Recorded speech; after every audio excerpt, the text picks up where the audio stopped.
So I'm happy to be here, and I'm very thankful for the organizers to ask me to come.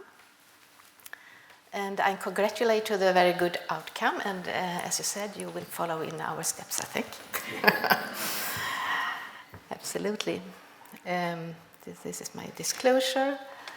And I would talk a little bit about examples of ongoing work to improve quality of pediatric diabetes care, a bit of international work, and then nationally in Sweden, and to end up with our local work in Gothenburg. So I think we can all agree that the common treatment targets for a child with diabetes is a high quality of life, both now and for the future, a normal mental and physical growth, which we know is not the case globally. And we don't want any DKA and severe hypos, and we don't want any long-term complications. And still, this very confusing disease is not really cleared out. What is it really, type 1 diabetes? And I'm quite sure that within a few years we will not discuss type 1 as just one disease. It's a lot of diseases on the same platform so far. And it was an interesting paper in Diabetes Care this January this year discussing that perhaps in the very young individuals it's more about genes, and in the more older ones, even for teenagers and older, perhaps more about environmental factors and type 2 related genes to cause type 1 diabetes. But anyway, we are now soon celebrating in Toronto, of all places, with this ISPAD meeting, the 100-year possibility to treat diabetes type 1 with insulin. And were then all the problems solved? No, of course not. A lack of insulin is still globally the most common reason behind death in children with diabetes, and we mustn't forget about that. And insulin is definitely no cure, but it is a life-supporting treatment. And during the decades after introducing insulin in 1922, the complications to the disease were shown. Before that, all people died, as you know, so they didn't have time to get the complications. So the question raised, does the way how the insulin treatment is implemented influence the risk for cardiovascular complications? Because that's the main complication of diabetes. And complications must be avoided, also of monetary reasons. Health economists in Sweden, at least, has counted on the costs for diabetes, and it is the long-term complications that takes more than 80% of the costs for society of diabetes. So it takes much more than insulin, pumps, CGM, etc. And we have to acknowledge that and tell our politicians and economists that every single penny you put on the child to start with, it's worth it in the long run. 2 years ago, it was a summary of consensus definitions for some of the complications, the more acute complications, as hypoglycemia and hyperglycemia. And hypoglycemia, as you are aware now, is divided into 3 levels, and hyper into 2 levels. And from that platform, we are now discussing time in range in most countries. And time in range is supposed to be the percentage of glucose readings in range of 70 to 180, or do you count in milligram per deciliter or millimole? Okay, good, we do in Sweden also. So 3.9 up to 10 is what is supposed to be time in range, but 9 to 10 is not normal glycemia, and if we want to reach the best outcome, we have to focus, we think, for time in target, which is 3.9 to 7.8. And I will come back to that because it's about target setting. A little bit about the international initiative. The Swedish initiative as an EU project has now been running since more than 10 years back, and it's started as a European project, but as you can see, it's now spreading all over the world, actually, with mainly university clinics, but also some other clinics attending the SWEET study. And the main baseline for SWEET to start with was that you should be able to compare your data in order to find the best way to practice diabetes care, the delivery of diabetes care. So at least the first 5 years we were quite busy with taking educational tools, etc. Now it's perhaps a bit more traditional benchmarking system. But anyway, we are very happy to get this benchmarking report, and very much thanks to Michael Witch in Luxembourg and the group in Ulm in Germany. And the SWEET centers are now more than 100. This is from 2018, so that we are more than 100 centers, and the number of patients are more than 65,000, and a huge number of outpatient clinical visits are presented in this data. And we get the report twice a year. So this is one kind of graph. I'm afraid that you in the back perhaps have a problem. But you have the screens. Oh, that's good. This is a way to present data. On this axis, it's the percentage of patients with HbA1c above 10% or 86 millimole per mole. And on this graph, it's the percentage of patients with HbA1c under 7.5%, that is 58 millimole per mole. So, of course, you want to be here. And I'm very proud that the yellow bubble is my clinic in Gothenburg, Sweden. But it's the fruit of many years of work. It doesn't come by nature, of course. And those patients in this part of the graph, they are really in trouble. You know, they have such a big risk for future upcoming complications. So the shift must be in that direction to save the persons in the world from this disaster.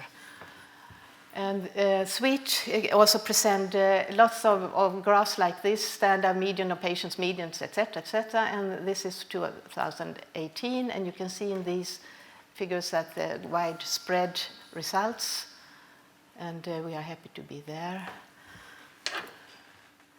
And you can also have a look, especially on those with not so long diabetes duration. It's so important that the first year of the disease is very well controlled, because it is a track then in which, if you find the good track to start with the first 2 years, it makes a tremendous impact on the rest of the metabolic outcome. And in this SWEET, you see it's a mean value of, you can't possibly read it, but it's 7.63. It's a mean value in SEAT study for those with diabetes duration less than 5 years. And it's not such a big difference with those, those with less than 5 years and more than 5 years diabetes duration. It's nearly about the same. It's 7.95, and it shouldn't be that. You should really strive for much better difference, higher difference. You shouldn't lose in the long run, but these who have had diabetes for many years have not got the best treatment so far, and you should strive for that. Another way of presentation is, of course, the overweight and obesity, which it's not all about glucose, as you know, in diabetes type 1. And BMI and things like that, and lipids and hypertension, etc., is very, very important. And we are not that successful in BMI. Our patients are a little bit too overweight and obese, and even if there are clinics that are much, much worse. So we have to keep an eye on that kind of metabolic control too. So now I come to some national Swedish diabetes quality initiatives and results. And I like this picture. It was a painting by the Norwegian artist Edvard Munch. And if you imagine this young person to be the person with diabetes and looking at the bright future, hopefully, this is how I look upon this picture. You can look upon it as you want. But my idea is that this is the person representing diabetes, and this is the hopefully bright future, but behind her is the dark shadow of the risk for complications in the long run. And we have to reduce that shadow to a minimum little stone somewhere. Shouldn't be there. We have to continue to work to diminish that shadow. The Swedish National Pediatric Diabetes Registry is running since 20 years back now. And before that, we had since another 20 years more local registries running. But since year 2000, we have a common registry. We can now see that the incidence of type 1 diabetes is the second worst in the world. In Sweden, 45 out of 100,000 below 18 years get this disease. And next to Finland, we are the worst in the world, so to speak. But we are happy to have all of them, except a very, very few individuals in this registry. And we have 42 pediatric outpatient clinics in Sweden, all connected to an inpatient clinic too. And all of them report data. Every outpatient clinic visit is put into the registry. So, and we get an annual report, as you do, until last year in paper, now from this year only digital. And this is the report 2018. I will come back to today's report. But you can see that from 2012, we had about the same level as you have now, as Justin said. And since then, we have gone down to 2018. It was 54.8 as a mean value.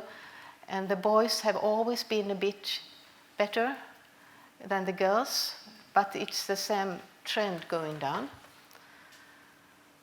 And we are, of course, very lucky. We had also kind of plateau here, but then it's going down further. And this is very much in the bottom, but only you in the front line can read it. But percentage of severe hypos has also gone down. And that's something you can get from people not understanding the modern way of working with diabetes, I must say. They say, but don't you get so many severe hypos if you put down the target? No, we can show it in this register. We don't. Thanks to the technology, more or less, I think. And we have a button for improvement work now. Swedish Kids, the National Diabetes Registry for Pediatric Diabetes up to the age of 18 is now on the same data platform as the National Diabetes Registry for Adult Diabetes. And every day we can get updated data on our own data in comparison to the national data. So we can, at the screen of the computer, we can select. I'm sorry, this is a screenshot, except for this that put in. So barnklinik, that means pediatric clinic, and this is adult care. So if you are interested in pediatric, you push that button, and you want all of them. This is for primary care. In primary care in Sweden takes care of most of the type 2s, adult type 2s. Those very few, we just have 120 or something teenagers with type 2 in Sweden. But this is the bottom for primary care, and this is from the medicine clinics caring for type 1s and the very severest forms of type 2. So you can click that button and you can choose everyone or just select just type 1 or type 2. And then you can use the indicator, for example, the HbA1c or lipids or whatever you want. And this is the region. And then you click, and then just in a second or some seconds, you get the results. So you can really push the button and get the results very easily. And apologize for the Swedish, but this means the mean value of HbA1c up to 17.99 years for pediatric clinics. And this is the 8th of January this year. And you can see from 2016, in the country of Sweden, it has gone down to 53.3 now, the mean value of HbA1c. And at my clinic in Gothenburg, we are lucky to have 50.7. So we are happy for that, and we are happy for the track going down. So we can also get, what is this now? Diabetes duration. We can click for that and get the 0 to 2 years. So these are the children with just up to 2 years diabetes duration. And then our figure is 46, and for the country is 49.1 millimole per mole. And that gives further hope for the future, because there are so many studies showing that the first 2 years are so important. And on the other hand, as we have 48, as you have in UK, as a target for HbA1c, we can now see that my clinic 44% reaches that, and on the country 35.6. So, and if we want to compare with less than 52, if we have that goal, we can get that data, and less than 57, which I still think is SPAD and ADA guidelines. We can get that very easily too. And we regard nowadays that above 64, it's really risky. And we can see at my clinic we have 8% of our children has an HbA1c as a mean value above 64. And that's a good way to do it, because then we can also, through the registry, we can pick those patients. We get a list, name list, and birth date list, so we can really concentrate how to work with those kids that really need our support even more than the rest, in a way. And this is the way to put it, about the same as you did, Justin. We have from 2000, this is on a national level, 10.7% reached a level less than 48. And now it's 31 nearly, more than, because this was 2000. So it has been such a shift from, the red ones are above 70, and now on a national level, 2018, it was 8.2. Year 2012, we had a national initiative, which I was heading, that we really tried to work for less than 10% having more than 70 millimole per mole. So we had a national program, and we did lots of things which I can send to you if you are interested. But I didn't actually believe that it would be so successful. But of course, it's not that initiative. It was more pumps and sensors, and it's always hard to say what is the key thing to do. And we have an open benchmarking, as you have, and as you also have, we have a bit, it's not equal, but it's more equal now than it was, for example, 5 years ago. The difference between the sites is not that very big. The proportion of CGM users, this is up to 18, and then it was about more than 90%, and now it's up here nearly, for some sites it's 100%. And for I think I have that picture too, but it's 97% or something have some kind of CGM in Sweden nowadays. And the pump uses, we don't have so many pumps as we have CGM. To my mind, I think if you have to kind of choose between the one, I would go for a CGM. Because especially some teenagers, they don't want anything, they don't want all the things on their bodies. I guess it's the same here. And then if they can accept just a small sensor, it's worth so much. You agree? Yeah.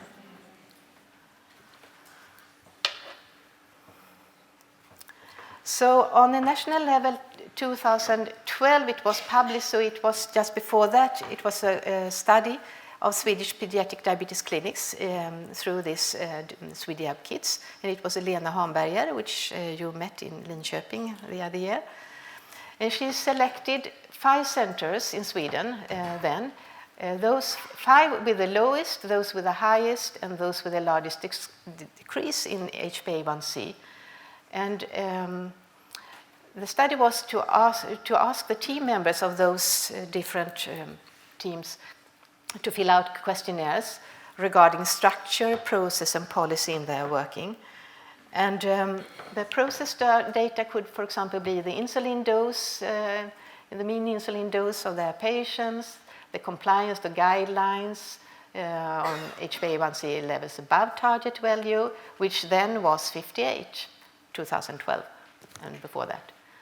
And the center size, the team size, years of diabetes experience of the team members, and specific diabetes education, as they represented the structure questions, and the policy questions was HbA1c target value.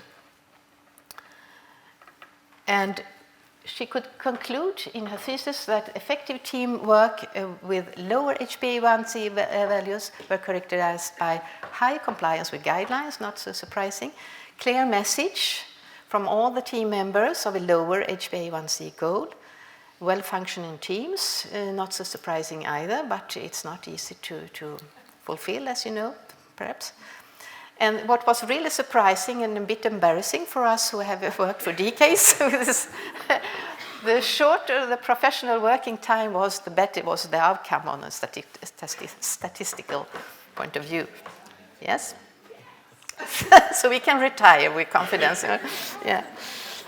And then engaged team members with a positive attitude was also very, very important, made a significant difference. So as a consequence of this study, a new national project was launched, and it was called the EQ project. And this initiative was taken by the steering group of Pediatric, and improvement would be reached by changes in work processes and not by an increased workload. A little bit what you were saying also, Justin. And learning sessions included lectures on improvement methods, teamwork, learning and sharing data and ideas. And in the intervals between the learning sessions, the team identified problems and intervention areas at their specific centers and created action plans, tested the effect of changes, and followed up on results. And the outcome variables were clinical and included HbA1c, severe hypos, and DKA. And the process measures were documentation of smoking habits and degree of physical activity. And the scheme was like this.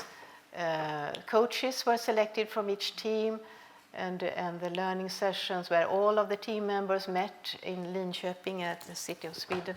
There were 4 meetings, and the active peers were in between those meetings with plan, do, study, act, these kind of circles.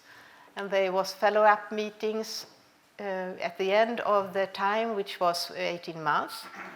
And the coaches, which I said was quite often quite young members of the team, not the head of the team, but a young nurse or young diabetologist, for example.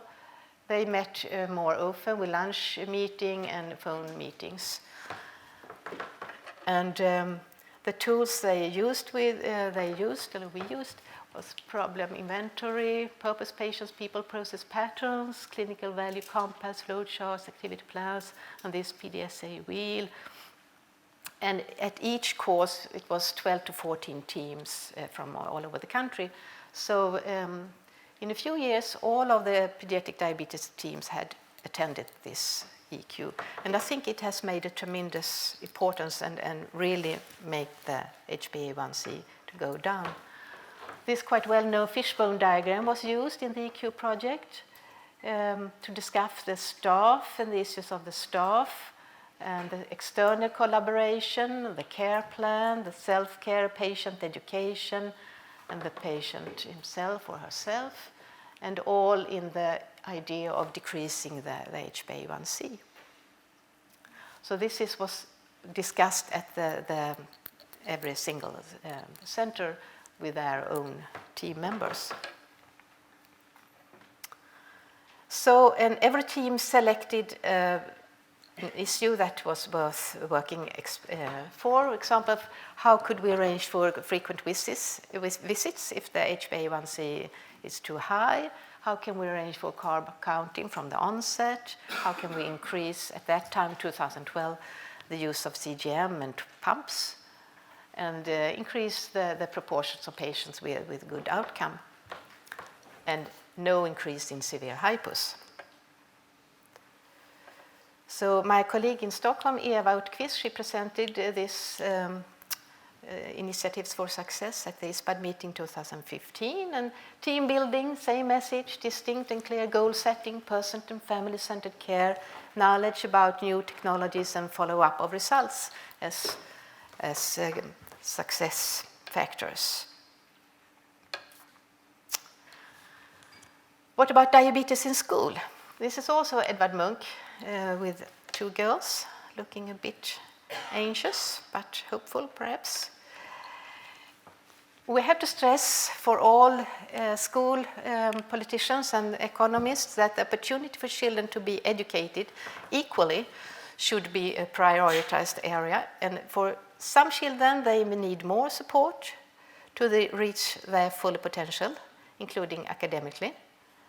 And as you know, hopefully, we have a new chapter in ISPAD guidelines and also a policy paper, which is kind of tough, actually, because this policy paper, if you read it at ispad.org, it's quite tough to be launched in the African countries, for example, and all the Asian countries. But it says there that all the children has their right to be supported during school day. And why is that important? Because children and adolescents, that you know, they spend a significant part of their lives in school, and that has a great impact on the degree of metabolic control. And striving for normal glycemia is therefore a cornerstone of modern pediatric diabetes. That's so important to stress. And modern diabetes care puts a high demand on effective diabetes self-care, as you know. And the demands on the parents is huge. We all know that and acknowledge that because, I mean, it's such a little proportion of the time of the diabetes care that we can support with, actually. It's just less than 1% of the time, probably less than 1 promille. So it takes a village to raise a child, and it takes a village, a society to take care of these children that have extra need because of their disease that was unwanted. It was a thesis presented in Sweden a couple of years ago. I have forgotten which year, but I think it was 2016, describing the academic outcome from children now adult, and it was a bit horrifying to acknowledge that up to the years of 2010, the children with diabetes performed less good during school day. So it's so important, of course, that we support the children. And this less good academic performance raises the question, what is the hen and what is the egg in this? Why is it so? Of course, when children have not got their support during school day to have a good metabolic control, it makes the brains not good enough. It's not alerting them. So the important key factors is an optimal insulin treatment with age-appropriate support, and they shouldn't be exposed to hyper and hypoglycemia, and they shouldn't have this high glucose variability in comparison to healthy children. So we have to aim for that. Because we know that these 3 aspects of dysglycemia are known to affect the cerebral functions. And there's a lot of interesting studies on that. So how can we work for reducing fear and anxiety in the school situation? We have a Swedish law since 2009, which has good help, because since 10 years back, I wrote an editorial on that 2 years ago in Acta Pediatrica, The principal of the school has the responsibility to ensure the child's need. This is regulated, and we have this time treatment plan, which is updated now. I'm sure you have it too. And we have to acknowledge that the glucose metabolism is very complicated. It's not an easy task. Anyway, now I have to speed up. I have just 5 minutes left. So I'm now going to talk about Gothenburg, my clinic. City of Gothenburg is on the west coast of Sweden. We have quite a lot of immigrants, especially after 2015. We got quite a lot of immigrants from Syria, Iraq, Iran, and we have quite a few from Somalia. And we have, at our clinic, we have 550 children. We have got about 75 newly diagnosed per year. And this is the team, and we also have, I present the data a bit different than Justin did. We have one pediatric diabetologist or specialized pediatrician for 125 patients. And we fulfill the ISPAD guidelines with one nurse per 100 patients. But we are very unlucky with dietitians, social workers, psychologists. We have them, but we have too little time for their job, luckily. But we think that target setting and communication is crucial. So we have a policy paper which we stage. It's a very simple paper. We give it to the family at each outpatient clinic visit with the targets, and we have the same targets for all of them. Now there's no battery left here. Sorry. But we say that 48 is the target, and the blood glucose value should be between 4 and 8, and the pre-meal value between 4 and 6. And maximum 5% of the sensor values should be less than 4. And standard deviation or glucose variation should be less than 2.5, preferably. And at least 50% of the glucose value should be between 4 and 8. And since 97% of the children are on CGM, this is equal with the time, so to speak. And we also ask them to give a correction bolus if the pre-meal value is above 6, and a correction bolus except perhaps during nighttime if it's about 8. And we are only treating hypoglycemia with glucose nowadays, and we add extra 20% of the calculated insulin dose, calculated from the carb counting. We add an extra 20% if the meal is rich in fat and protein, and we always ask them to bolus at least 10 minutes prior to the meal, and mainly every 4th hour, but generally not more often than every 2nd hour.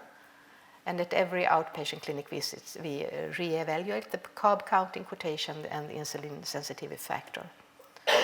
I don't go through this. This is some of the arguments for good metabolic control, but you are so aware of that. So we try to work really in team and structured education. That's not so unusual. And we try to have the same pediatric diabetologist and nurse to start with. We have this plan. We have this high availability of pumps and glucose sensors. We have inpatient care to start with for around 3 days. Yeah, and we have so many schemes. Then we have planned visit every 3rd month, 45 minutes. I think that's quite a long time in comparison to many other sites, but not in Sweden. We all agree on 45 minutes per meeting to see the doctor, and then adding the time with the nurse, etc. And we have, you can have my slides so you can look it through a bit more deeply, but we have focus meetings, we have team meetings every week, and we have weekly team meetings just for the diabetologists and the nurses, and we have team day twice a year. And we put a lot of effort on education. This is a good picture to show that we have to be aware of how many young kids are coming, because in Gothenburg we have quite a lot of very young children nowadays that are diagnosed, and it's we have got new people coming to Gothenburg, and then by nature we have more young children. So we have to be prepared for the incidence peak is in Sweden as well as here, I guess, around 9 years. So we have to be prepared that we will get more and more patients. And this is our data in January from my clinic. 3.7% have above 70%, and yeah, we are lucky to have good values. We have, as I said, 95% on CGM or FGM, that is Libre, and we have 65% on pump, different kind of pumps. The families can choose more or less what pump they want. I want to say just a few words to end up with on diabetes and minority groups. I was so ashamed. It was 8 years ago now when we made a statistical analysis, very rough one, but at least we tried to select those with non-Swedish background and compare the data on those children and adolescents with a Swedish background, so to speak, at my center.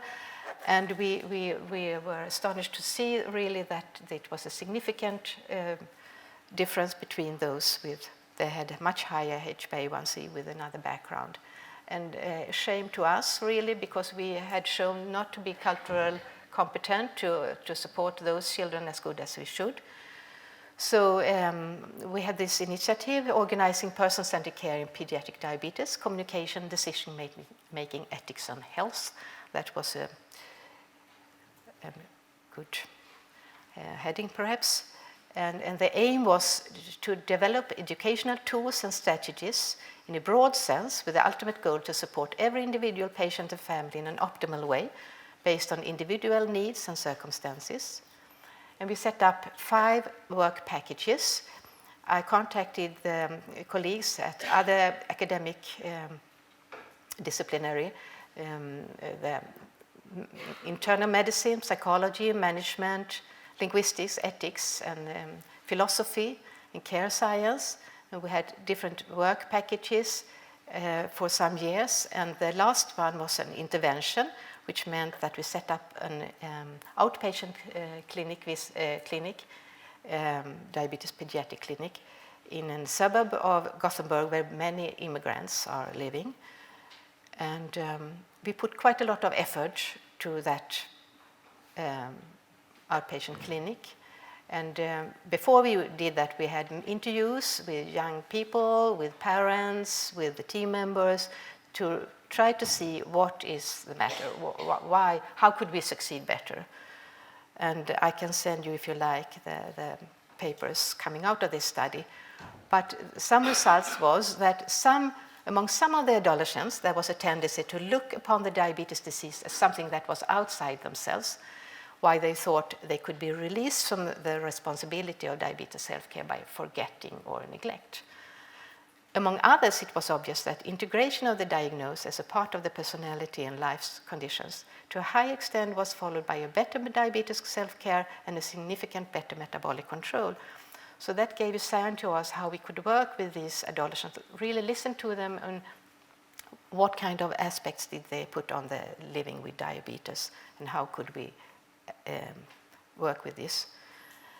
So the diabetes team members have to acknowledge the individual thoughts and prerequisites to support in an adequate way.